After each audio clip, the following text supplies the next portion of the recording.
שלום, אני אלדד שמח מדוקטור פיקס תקן זאת בעצמך. בסרטון הזה אני רוצה לדבר איתכם קצת על איך לבחור מוצרים שאנחנו קונים.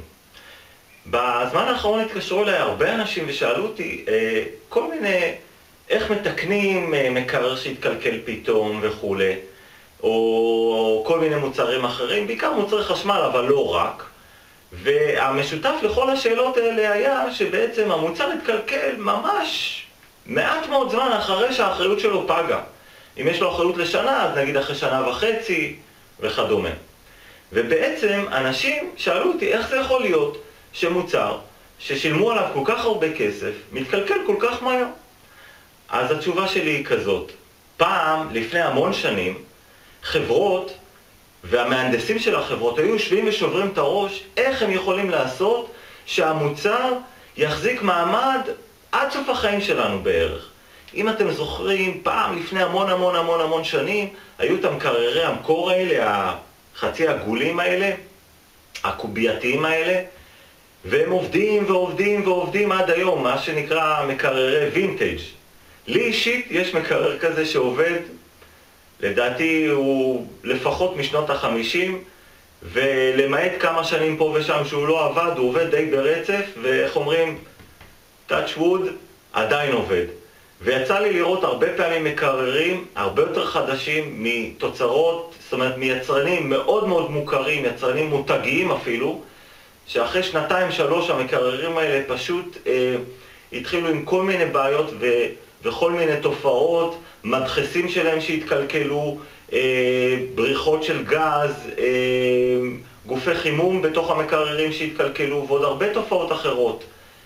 והתשובה שלי היא, היום מהנדסים, וזה אני יודע מתוך היכרות את הנושא הזה, היום מהנדסים יושבים, וכל מה שמעניין אותם זה איך לתכנן את החלקים של אותו מוצר, אם אלה חלקים אלקטרוניים או חלקים מכניים או חלקים אחרים, פשוט שישרדו את תקופת האחריות ואולי עוד קצת ולא מעבר לזה. היום האינטרס של החברות זה לא שתקנו מוצר אחד ובזה זה נגמר, אלא שתקנו ותקנו, ואם אפשר שתקנו גם הרבה חלקי חילוף או מוצרים נלווים, אוקיי? שהם תוספים למוצר הזה. ואז בעצם השאלה שעולה זה מה לקנות? האם להשקיע במוצר שהוא יקר מאוד ומותגי ובתפיסה שלנו, בראש שלנו, יחזיק הרבה יותר זמן מעמד, או להשקיע במוצר שהוא פשוט וזול ואולי הוא לא יחזיק כל כך הרבה זמן מעמד. אז ככה, נחלק את התשובה לשניים. דבר ראשון, יש את הנושא של העיצוב.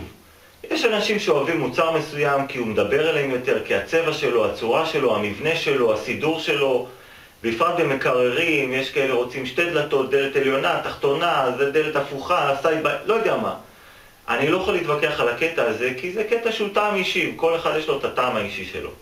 אבל אם אתם שואלים אותי, כשההפרש במוצרים בין המוצר הזול, ההפרש במחירים, בין המוצר הזול לבין המוצר היקר, הוא בסדר גודל של אלפי שקלים, את האמת, בכלל לא בטוח שיש הצדקה לזה. המון פעמים מקררים שעולים 2,000 שקל, מחזיקים מעמד יותר, או לפחות את אותו זמן שמקררים שעולים 10,000 או 15,000 שקל מחזיקים. אז אני אומר, כשההפרש הוא כזה גדול, לא בטוח שזה שווה את ההפרש. כשההפרש הוא 100-200 שקל בין המוצר המותגי למוצר הלא מותגי, יכול להיות שזה שווה. כי הגישה של כל היצרנים היום, גם אלה המותגיים וגם אלה הלא מותגיים, היא שהמוצר יתקלקל כמה שיותר מהר כדי שאתם תקנו ממנו כמה שיותר הרבה פעמים.